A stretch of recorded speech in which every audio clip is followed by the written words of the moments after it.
তমলুকের ডিমারিতে বিজেপি প্রার্থী অভিজিৎ গাঙ্গুলির সমর্থনে নির্বাচনী প্রচার সভায় শুভেন্দু অধিকারী বলেন, 14 সালে আমার যে মার্জিন ছিল তার থেকে বেশি ভোট প্রার্থীকে দিতে হবে।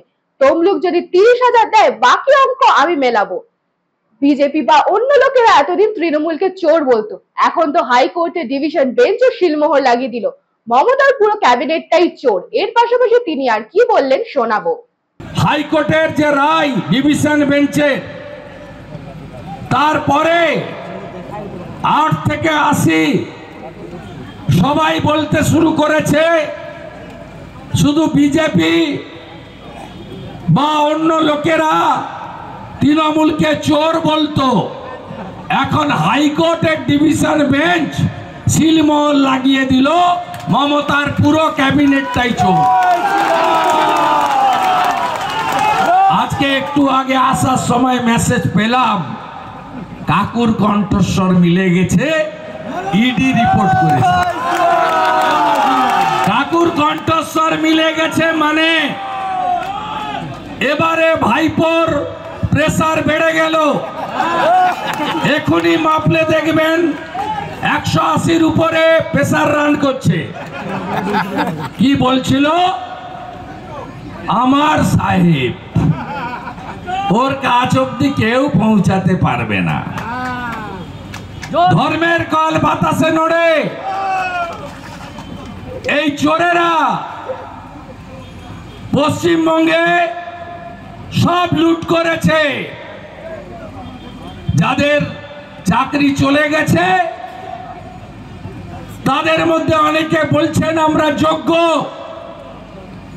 এই যোগ্য কারা আর অযোগ্য কারা, এই রিপোর্টটা দেওয়ার কথা ছিল স্কুল সার্ভিস কমিশনের। তারা চোরেদের বাঁচানোর জন্য অতিরিক্ত পোস্টে নিয়োগ করা লোকেদেরকে বৈধতা দেওয়ার জন্য, দোকান খুলে টাকা নিয়ে নিয়োগ করা লোকেদেরকে বৈধ করার জন্য যোগ্য কে আর অযোগ্য কে এর তালিকাটা পর্যন্ত কোর্টে দেননি। এখানে যারা কেস করেছেন, যারা কেস লড়েছেন বা প্রধান বিরোধী দল বিজেপির কোনো ভূমিকা নেই। সম্পূর্ণ ঘটনার জন্য যদি কেউ দায়ী হয়ে থাকেন তার নাম মমতা ব্যানার্জি। পালাবে কোথায়? কালকে আসছে আকাশ রানী মহিষাদলে, যত আসবে তত হারবে। 2021 সালে 18ই জানুয়ারি নন্দীগ্রামের তেখালিতে এসেছে। তেখালিতে আসার পরে 4টা জেলা থেকে লোক নিয়ে এসছে। ওর পাশে যারা তোলামূলের নেতা ছিল বলছে সব নন্দীগ্রামের ভোটার, আপনি এইখানে দাঁড়িয়ে পড়ুন। এমন টুপিটা খেয়েছে, দাঁড়িয়ে পড়েছে, আর ঠেলায় না পড়লে বিড়াল গাছে ওঠে না। 1956 ভোটে হেরে মেদিনীপুর তার ভূমিপুত্রকে, তার বাড়ির ছেলেকে, তার ভাইকে, তার বন্ধুকে গ্রহণ করেছে। আর বহিরাগত মমতা ব্যানার্জিকে বলেছে টাটা বাই বাই, হীরক রানী বাই বাই। এই হীরক রানী কালকে আসছেন আকাশে চপ হেলিকপ্টার চড়ে, মিথ্যা ভাষণ দিতে আসছেন। 21-এর আগে বলেছিল ডবল ডবল চাকরি হবে, এখন ডবল ডবল চাকরি যাচ্ছে। 21-এর আগে বলেছিল ও মোদি ভ্যাকসিন লাগবে না, সব ভ্যাকসিন কিনে দেব।